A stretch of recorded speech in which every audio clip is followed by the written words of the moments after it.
Imagine you're standing in a massive stadium at night. The entire field is lit by one giant power grid, the same grid that runs the lights, the scoreboard, the sound system, everything.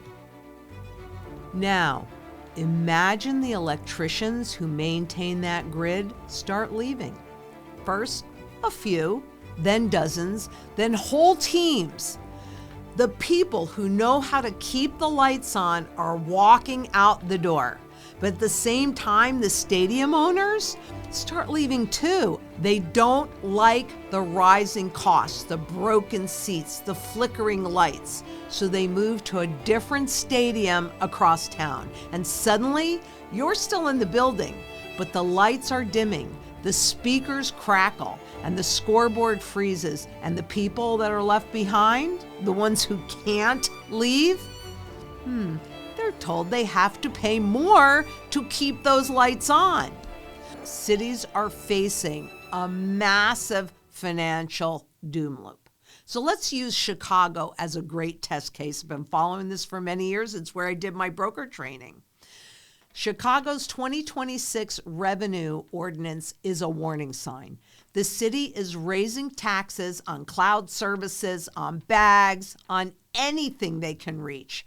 They're leaning harder on debt collection, and they're issuing $2.8 billion in new bonds just to cover firefighter back pay, police settlements, and refinancings. This is not money that's going into maintaining that light grid or the city. But here's the truth behind the headlines. Chicago isn't doing this because it wants to. It's doing it because it has to. The city's defined benefit pension plans are massively underfunded, and the obligations are growing faster than the revenue. And now, with the federal funds cut, Chicago is losing millions that used to help cover transit, housing, public safety, and social services. The safety net for the city just lost its safety net. Now, let's add the next layer. Corporations leaving. Citadel, one of the most successful financial firms in the world, left Chicago. Not because it couldn't afford to stay, but because the tax and regulatory environment became too unpredictable. And when a corporation leaves, guess what? It takes with it the jobs, property taxes, sales taxes, investment, stability. All of this, boop, gone. But here's the part most people miss. When a corporation leaves, it also takes the tax payments of every employee who leaves with it. That's a double hit to the city's revenue and a double hit to the people that are left behind. And when federal funding is cut at the same time, cities lose both their local and their national revenue lifelines. And it's not just corporations. High-income residents are leaving cities too, and even entire states because of those rising taxes. And when the wealthy leave, well, what does the city lose? I don't know. Let's see. Income tax, property tax, sales tax, investment capital, and those taxes, philanthropy, business creation.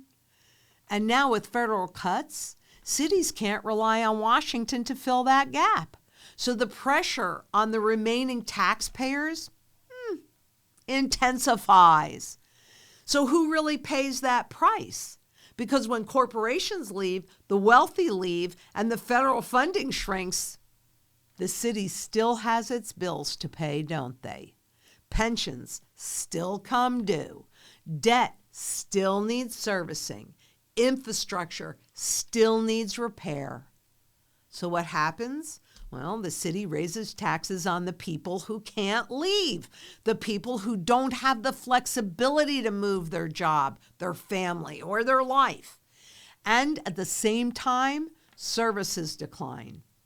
Fewer police, slower emergency response, underfunded schools, closed libraries, delayed infrastructure repairs, dirtier streets, longer wait times for everything.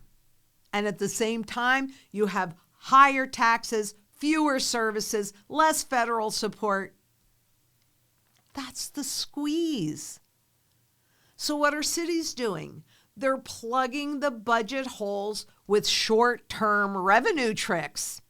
Chicago's 2026 ordinance leans on new taxes, new fees, and aggressive collections. Not structural fixes. Let's not do that. But they have to cover this widening budget gap.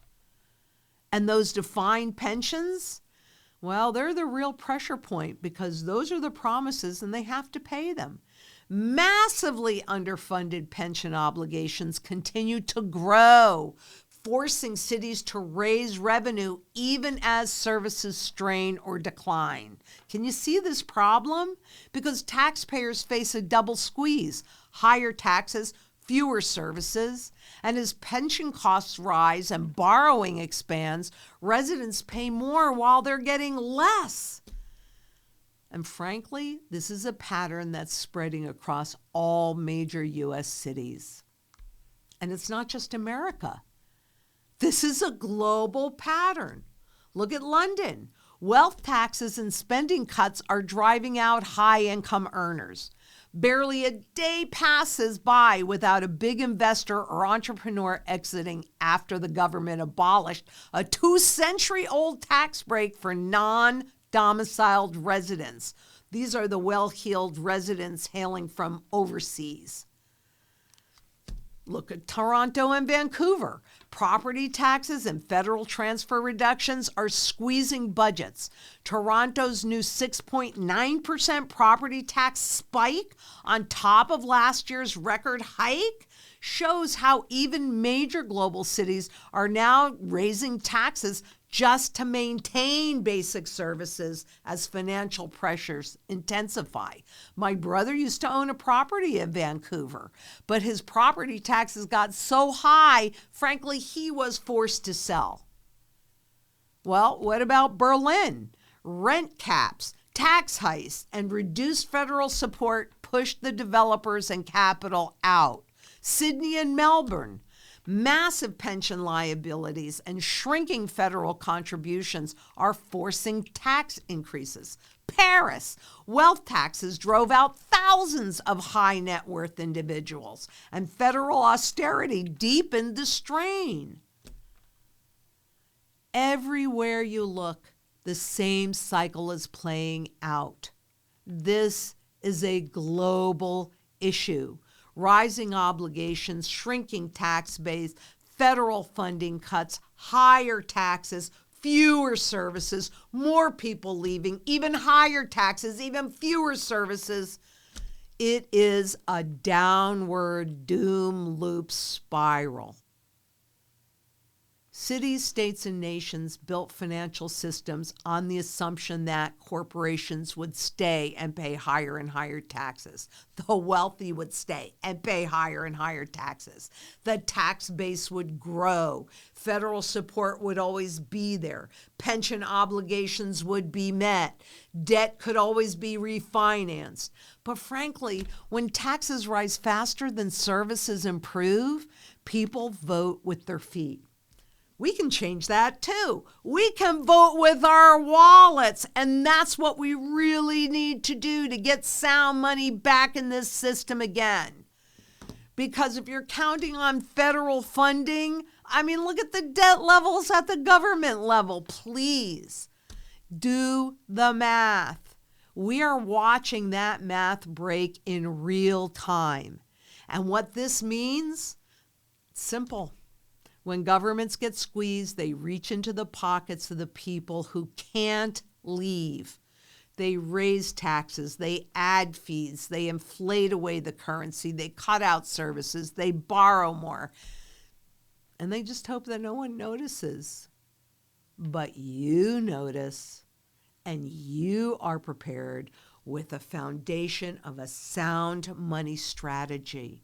So you can always pay your property taxes, but you also have that flexibility. That's why going to the Nomad Capitalist and to going to Panama and going around the world, that's why it's so important.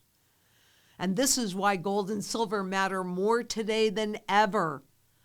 Gold and silver, they don't depend on whether a city can balance its budget, whether a pension fund hits its targets, whether corporations stay or leave, whether the wealthy flee, whether the federal funding gets cut, whether services collapse, whether taxes get boosted. They are outside of the system. They are outside of politics, outside of that debt spiral, outside of the pension crisis, outside of the tax base erosion, outside the federal austerity cycle. Gold and silver, they are the assets you hold when the building manager has lost control of the building. They are your exit door, your independence, your protection. Because frankly, when the tax base walks away and the federal support disappears, the system gets desperate. But when you hold real, tangible, physical assets, you're not dependent on the system at all. And this is really why it is so important to create that local community around you. Because in order to sustain a reasonable standard of living, you have to have easy availability and surety in food, water, energy, security, barterability, wealth preservation. That community around you can help, and you need to make sure that you can maintain that roof over your head, your last stand.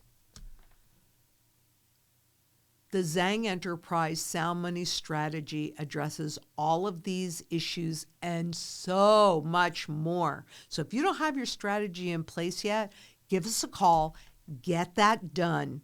They'll help you understand what gold and what silver you need to accomplish all of your goals. And we have to take this not just to the local community, but to the global community. We got to get redeemable gold back in the system again. We don't have any choice about it. Because if we do not, well, what's the World Economic Forum say? By 2030, you will own nothing. I'm pretty sure you're not going to be happy. You own gold and silver, and I know that those spot markets are running right now, and that always makes people feel good, but it really doesn't matter because it's just a lie. It is not showing you the true fundamental value of an ounce of gold and an ounce of silver. I pay attention to it because you pay attention to it. But the reality is, and I can't give you a lot of guarantees. I can guarantee that it'll show up and do the work because I have control over that. But here's another guarantee that I can give you. At some point, all assets, all instruments go to their true fundamental value.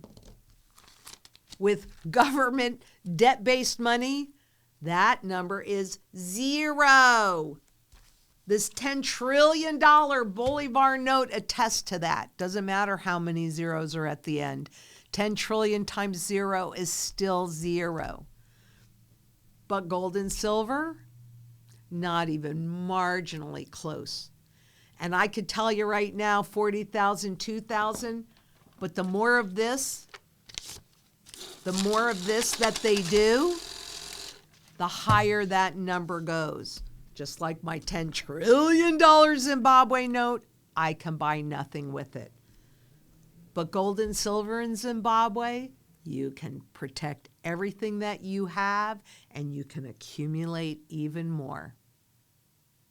So until next we meet, let's come together in community. Let's help each other on a local basis, and let's spread this help on a global basis. This is our opportunity. And I know, absolutely, we can do this.